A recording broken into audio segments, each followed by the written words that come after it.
வணக்கம் ஜெயஹிந்த். ஆப்ரேஷன் சிந்தூர் த அன்டோல் ஸ்டோரி இந்த புத்தகமும் இப்போ அமேசானில் சேலுக்கு இருக்குது. லிங்கை கிளிக் பண்ணி நீங்கள் அமேசான்லேருந்து டைரெக்டாக உலகத்துலேருந்து எங்கேருந்து வேணாலும் இதை வாங்க முடியும். ரெண்டாவது, நம்மளுடைய இந்திய இராணுவத்துடைய முதல் டிஜிட்டல் சீரீஸ், இதை பற்றி நம்ம ஏற்கனவே பேசியிருக்கோம். Making the unbreakable from Gen Z to a soldier. இதோட லிங்க் இந்த வீடியோவோட எண்டில் வரும். இதை எல்லாருக்கும் கொண்டு போய் சேர்க்கக்கூடிய அந்த பொறுப்பை நான் உங்ககிட்ட விட்டுட்டு இப்போ முக்கியமான டாபிக்கு வரேன். 31வது தெற்கு மாநில கவுன்சிலோடைய கூட்டம் நேற்று சென்னையில் மகாபலிபுரத்தில் நடந்து முடிஞ்சது.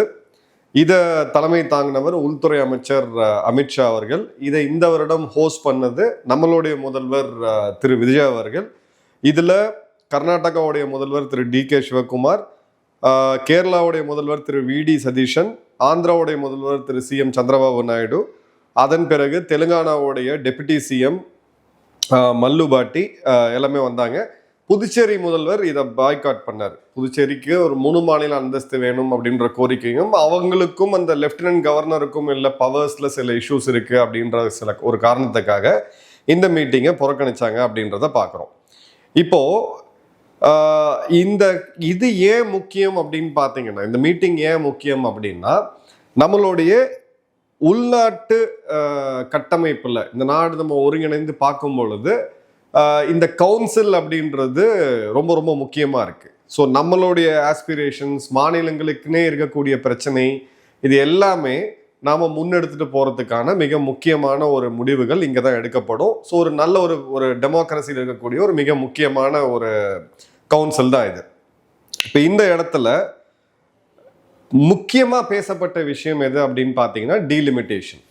ஸோ கடைசியாக நம்ம இந்த இப்போ இருக்கக்கூடிய 543 சீட்டு எம்பி இருக்கக்கூடிய மக்களவை அப்படின்றது 1971 எடுக்கப்பட்ட மக்கள் தொகை கணக்கெடுப்பு பேஸ் பண்ணி இப்போ பிரித்து கொடுக்கப்பட்டுச்சு. இப்போ 2026 இருக்கிறோம். ஸோ அரசியல் சாசனத்துப்படி இன்னும் சில வருடங்களுக்குள்ள இது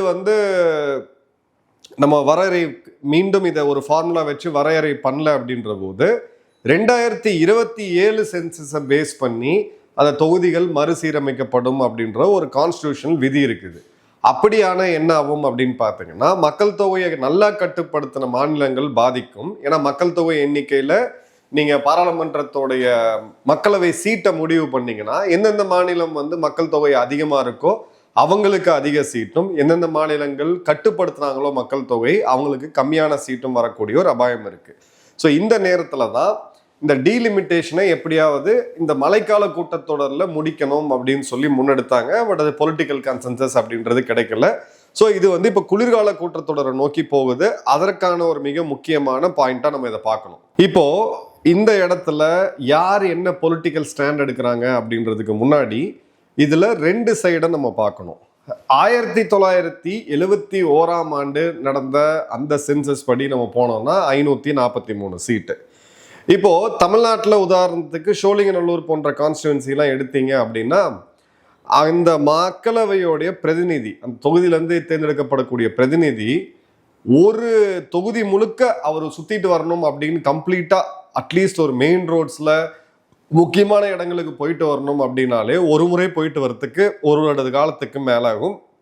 ஏன்னா மக்கள் தொகையும் அந்த அளவுக்கு பெருகிருக்கு, அதே சமயம் அந்த ஏரியாவும் பார்த்தீங்கன்னா அந்த அளவுக்கு பெருகிருக்கு. இப்போ இந்த இடத்துல தான் நம்ம காலத்துக்கு ஏற்ற மாதிரி டைம் அதிகமாக நம்மளுடைய பாப்புலேஷன் இப்போ சிட்டியில் அதிகமாக இருக்கு, கிராமங்களில் கம்மியாக இருக்கு. இதே 1971 பார்த்தீங்கன்னா இந்த நிலைமை அப்படியே தலைகீழாக இருந்தது. 85% இந்தியா அப்படின்றது கிராமங்களில் வச்சுட்டு இருந்தாங்க. இது சீரமைக்கணுமா வேணாமா அப்படின்றதுக்கு என்ன கேட்டிங்கன்னா கண்டிப்பாக படணும் அப்படின்றது தான் என்னுடைய தாழ்மையான ஒப்பீனியன். இப்போ ஒருவேளை இதை அமைக்காம சீரமைக்காம விட்டா கான்ஸ்டியூஷனுடைய லா கிக்கின் ஆகுது. 26-27 சென்சஸ் எடுத்த பிறகு நீங்க 1971 சென்சஸை பேஸ் பண்ணி பாராளுமன்றத்தை இயக்க முடியாது. லேட்டஸ்ட் சென்சஸ்ல என்ன இருக்கோ அதன்படி தான் தொகுதியை நீங்க மறுசீரமைக்க முடியும்.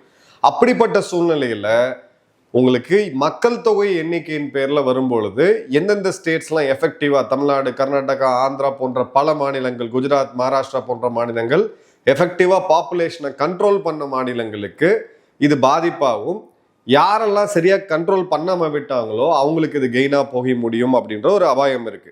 இப்ப இந்த நேரத்துல தான் மத்திய அரசாங்கம் ஒரு ப்ரொபோசலை கொண்டு வராங்க, ப்ரொபோஷனல் பேசிஸ் அப்படின்றது. அதாவது எல்லா மாநிலங்களுக்கும் என்ன தொகுதி எம்பி சீட் இருக்குதோ இன்டு 50%. ஸோ இப்போ தமிழ்நாடு புதுச்சேரி சேர்ந்து 40 இருக்கு அப்படின்னா அது 59 + 1 60 ஆகும் அப்படின்றது. இப்போ யூபி 80 இருக்கு அப்படின்னா ஒரு 50% கூட சேர்த்து 120 ஆகும் அப்படின்றது. அப்போ அந்த ப்ரொபோர்ஷனேட்டா போகிறது தான் இன்னொரு ஆப்ஷனா இருக்கு அப்படின்றது. இப்போ மூணாவது சில பேர் என்ன சொல்றாங்கன்னா, எந்த மாநிலம் எவ்வளோ வரி செலுத்துதோ அதை பேஸ் பண்ணி பெறுங்க அப்படின்றாங்க. இது வந்து ஒரு ரெப்ரஸன்டேட்டிவ் டெமோக்ரஸியில் சரியான வாக்கா இருக்காது. இப்போ சில மாநிலங்களில் ஏழைகள் அதிகமாக இருப்பாங்க, சில மாநிலங்களில் இப்போ ஏழைகள் கம்மியாக இருப்பாங்க. அப்போது அவங்க யாருக்கு இப்போ எந்த ஸ்டேட்டு பணக்கார ஸ்டேட்டாக இருக்குதோ அவங்களுக்கு அதிகமான ஒரு எம்பிஸ் இருக்கணும். இப்போ கோவா எடுத்தீங்க அப்படின்னா அவங்க பெர் கேபிட்டா கன்சப்ஷன் அப்படின்றது இன்கம் அப்படின்றது ரொம்ப அதிகம். அப்போ கோவாக்கு அதிக சீட்டு, இப்போ பீகார் போன்ற மாநிலம் இப்போ வறுமை கீழே இன்னும் நிறையா மக்கள் இருக்கக்கூடிய ஒரு மாநிலத்துக்கு கம்மியான சீட்டா அப்படின்னீங்கன்னா அது சரியான ப்ரொபோஷனாக இருக்காது. ஏன்னா ஜார்க்கண்ட், சத்தீஸ்கர், பீகார் போன்ற மாநிலங்கள் தான் நம்மளுடைய கனிம வளங்களை எடுக்கிறோம். ஸோ அந்த ஸ்டேட்ல இருந்து டாக்ஸ் வரல, ஆனால் அந்த ஸ்டேட்ல இருந்து கனிம வளங்கள் வருது. ஸோ இதுவும் ஒரு நல்ல ஃபார்முலாவாக இருக்க முடியுமான்னு கேட்டிங்கன்னா இருக்க முடியறதுக்கான வாய்ப்பு இல்லை. இப்போ பொலிட்டிக்கல் ஸ்டாண்ட் எங்கே நடக்கிறாங்க அப்படின்றத பார்க்குறோம். இப்போ இதில் வந்து இந்த கவுன்சில் மீட்டிங்கில் ரொம்ப முக்கியமான ஒரு இதை யார் வைக்கிறா அப்படின்னு பார்த்தீங்கன்னா காங்கிரஸ் முதலமைச்சராக இருக்கக்கூடிய திரு டி.கே. சிவகுமார் அவர்கள். அதில் வந்து இந்த கவுன்சில் ஒரு தீர்மானம் போடணும், 1971 சென்சஸை தான் டீலிமிட்டேஷன் பேஸாக வைக்கணும். இந்த லோக்சபா ஸ்ட்ரென்த் 543 சீட்டை அடுத்த 25 வருடங்களுக்கு, அதாவது 2051 வரைக்கும் அப்படியே ஃப்ரீஸ் பண்ணணும் அப்படின்றதும், உமன் ரிசர்வேஷனை இந்த 543க்குள்ளேயே கொண்டு வரணும். உமன் ரிசர்வேஷன் எவ்வளோ? 30%. அப்போ 30% இந்த 540க்குள்ள கொண்டு வரணும் அப்படின்னு பார்த்தீங்கன்னா கிட்டத்தட்ட 160 சீட்டு வந்து பெண்களுக்கு இதற்குள்ள உள்ஒதுக்கீடு கொண்டு வரணும் அப்படின்றது. அதே மாதிரி பார்த்தீங்கன்னா அவங்க வேறு சில விஷயம் வைக்கிறாங்க, அது அவங்க மாநிலம் சம்மந்தப்பட்டது. இந்த டாக்ஸ் டெவல்யூஷன் ஷேர் அப்படின்றது 4.7% அதிகரிக்கணும். ஏன்னா கர்நாடகா தான் செகண்ட் லார்ஜஸ்ட் ஜிஎஸ்டி கான்ட்ரிபியூட்டர் அப்படின்றது அவங்களுடைய வாதம்.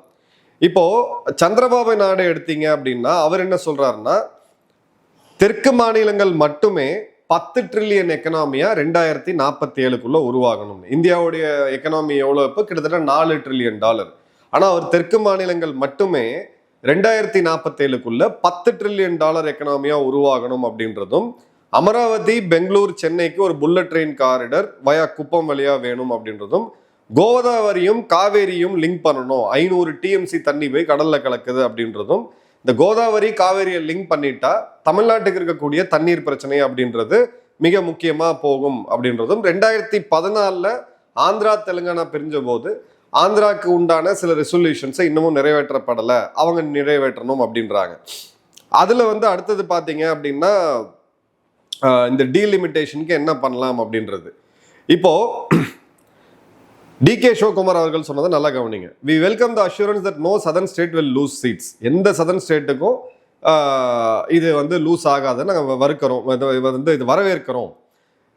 It is about but representation is not only about numbers, it is about weight and about voice.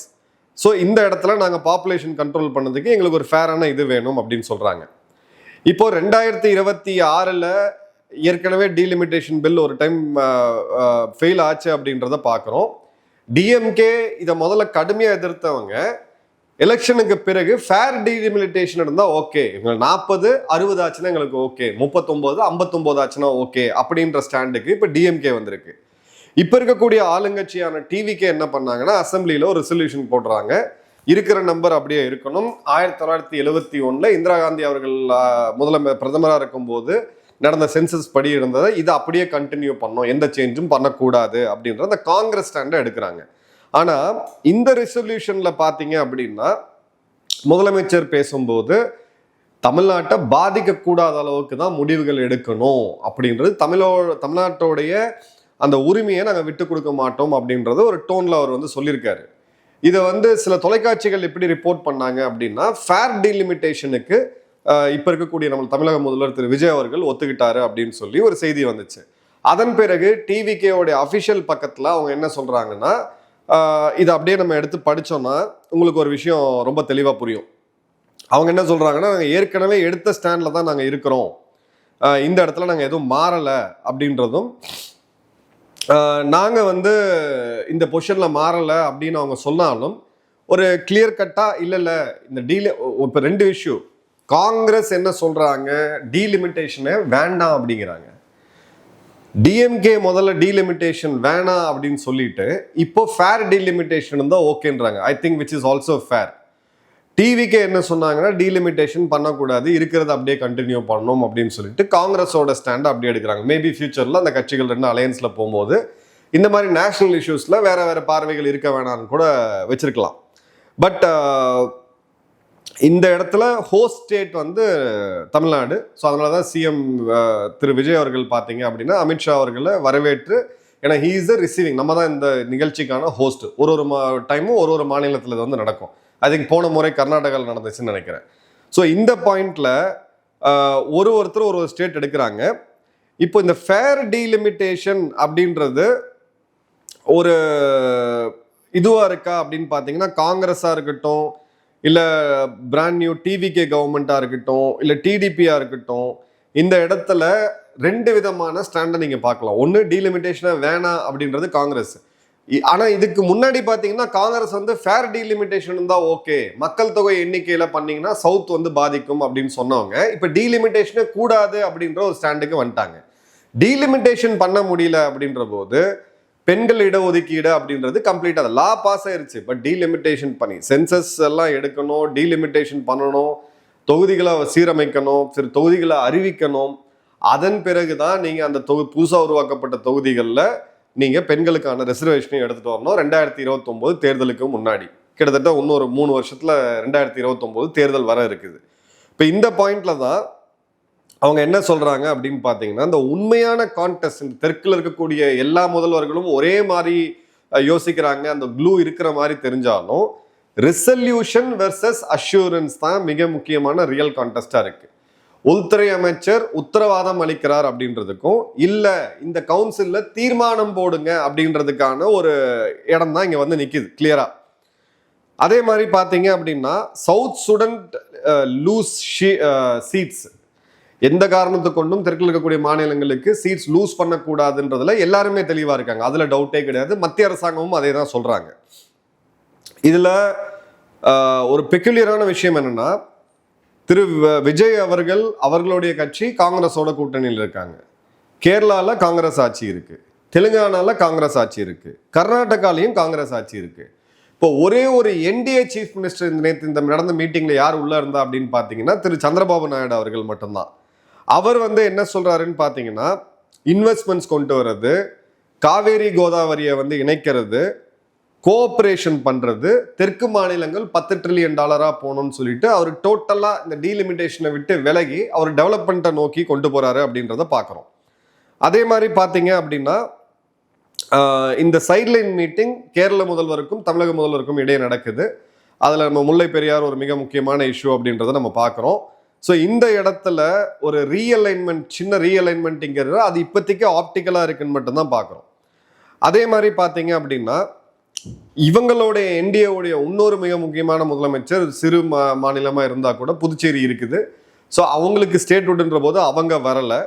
So ஓவராலாக பார்த்தீங்க அப்படின்னா, இந்த கவுன்சிலோடைய தீர்மானம் ஒரு வேளை வந்துச்சு அப்படின்னா இதை வந்து நம்ம எடுத்துட்டு போகலாம், இதை அடுத்த கட்டத்துக்கு எடுத்துட்டு போகலாம். ஓகே, இது ஒரு இடத்துல அக்ரி ஆயிட்டாங்கன்னு சொல்லிட்டு. இப்போ இந்த டீலிமிட்டேஷன் ஃபார்முலா அப்படின்றது இந்த சென்சஸ் எடுத்து முடிக்கிற வரைக்கும் தான் வேலிட். அது ஒரு பெரிய ஒரு டேஞ்சர் இருக்கு தமிழ்நாட்டுக்கு மட்டும் இல்லை, தெற்கில் இருக்கக்கூடிய எல்லா மாநிலங்களுக்குமே. ஸோ அப்படி பார்க்கும் பொழுது டிவிக்கே இப்ப இருக்கக்கூடிய தமிழக அரசு ஒரு சின்ன டாக்டிக்கல் டேர்ன் பண்ற மாதிரி நமக்கு வந்து தெரியுது. இப்போ அவங்களோட உறுதியா சொல்லிட்டோம். அவங்க என்ன பண்ணாங்கன்னா, அசம்பிளியில டீலிமிட்டேஷன் கூடாது அப்படின்றது அங்கே ஸ்டாண்டு. அதன் பிறகு உள்ள பேசின அந்த அறிக்கையை பார்க்கும் பொழுது எங்களுக்கு சீட்டு கம்மியாவாட்டி எங்களுக்கு ஓகே, ஃபேர் டீலிமிட்டேஷன், நியாயமான முறையில் டீலிமிட்டேஷன் பண்றது ஓகே அப்படின்றது சொன்ன மாதிரி வருது. பிறகு இந்த நியூஸ் ஊடகம், குறிப்பாக சன் டிவி போன்ற ஊடகங்கள் இதை எடுத்து போட்டு திரு விஜய் அவர்கள் பல்டி அடிஸ்டார் நியூஸ்லாம் போடும்போது உடனடியாக டிவிகேவுடைய ஹெட் குவார்ட்டர், நல்லா கவனிங்க, இது சிஎம்ஓடைய ஹேண்டில் கிடையாது, அவங்க கட்சியோடைய அஃபிஷியல் ஹேண்டில் இருந்து ஒரு ட்வீட் போடுறாங்க, இது வந்து மிஸ் அண்டர்ஸ்டாண்ட் பண்ணியிருக்காங்க, இது தவறான விஷயம், நாங்கள் ஏற்கனவே எடுத்த தீர்மானங்கள்ல தான் உறுதியாக இருக்கிறோம் அப்படின்றது. பட் டீலிமிட்டேஷன் அப்படின்றது இப்போ கரண்ட் ட்ரெஜெக்டரியில் பார்க்கும் பொழுது நிச்சயமாக இது 2026 குளிர்கால கூட்டத்தொடர் வின்டர் செஷன் ஆஃப் த பார்லிமெண்ட்டில் நிறைவேற்றப்படும் நினைக்கிறேன். இதில் அதிகமாக எதிர்ப்பு தெரிவிக்கிறது யாருன்னு பார்த்தீங்கன்னா பீகார் மற்றும் உத்தரப்பிரதேசத்தோடைய எதிர்கட்சிகளாக இருக்கக்கூடிய சமாஜ்வாதி பார்ட்டி மற்றும் ஆர்ஜேடி. ஏன்னா அவங்களுக்கு சென்சஸ் டேட்டா படி எம்பிஸ் எடுத்தால் தான் அவங்களுக்கு மேஜர் கெயின். ஸோ அந்த வகையில் அவங்க அந்த பக்கம் நிற்கிறாங்க. இங்கே ஃபேர் டீலிமிட்டேஷன் அப்படின்னு ஒரு பக்கம் நிற்கிறோம். சில பேர் வந்து நோ டீலிமிட்டேஷன் அப்படின்ற ஒரு பாயிண்ட்ல நிற்கிறாங்க. ஸோ எது எப்படி பார்த்தாலும் காலத்துக்கு ஏற்ப நம்மளுடைய எண்ணிக்கை அதிகமாகிறதோ இல்லை மக்கள் தொகை கம்மியாகும் போது கம்மியாகிறதோ அது வந்து சென்சஸை பேஸ் பண்ணி பண்ணணும். இல்லை 71 பேசிஸில் நம்ம பண்ணோம் அப்படின்ற போது 50% அந்த ஃபார்முலாவில் யாருக்கும் எந்த ரெப்ரஸன்டேஷனும் வந்து கம்மியாக போகிறது கிடையாது. ஏன்னா இன்டர்னலாக இது ரொம்ப ஒரு மிக முக்கியமான பிரச்சனை. இன்டர்னலாக இது சரி பண்ணும் பொழுது தான் நம்மளுடைய பொலிட்டிக்கல் ஸ்டெபிலிட்டி அப்படின்றது மிக சரியா இருக்கும். இல்லை பொலிட்டிக்கல் கன்சென்சஸ் இல்லாமல் பாராளுமன்றத்தில் மெஜாரிட்டி இருக்குன்னு சொல்லி பிஜேபி இதை புஷ் பண்ணாங்க அப்படின்னா அப்புறம் இதில் மாநிலங்கள் லெவலில் போராட்டம் நடக்கிறது. ஏற்கனவே சில முக்கியமான போராட்டங்கள்லாம் நம்ம பார்த்தோம். அதை யாரெல்லாம் எப்படி ஹைஜாக் பண்ண ட்ரை பண்ணாங்கன்றதை பார்த்தோம். அந்த வகையில் டீலிமிட்டேஷன் அப்படின்றத இது கோராக இருந்திருக்கு. சில பொலிட்டிக்கல் ஸ்டாண்ட்ஸை அவங்கவுங்க கிளியராக எடுக்கிறாங்க. அந்த வகையில் தமிழக அரசும் ஃபேர் டீலிமிட்டேஷன் நோக்கி மூவ் பண்ணுவாங்கன்னு நான் நினைக்கிறேன். என்ன நடக்கின்ற ஒரு டீட்டெயில் வீடியோவில் பார்ப்போம். நன்றி, வணக்கம், ஜெயஹிந்த்.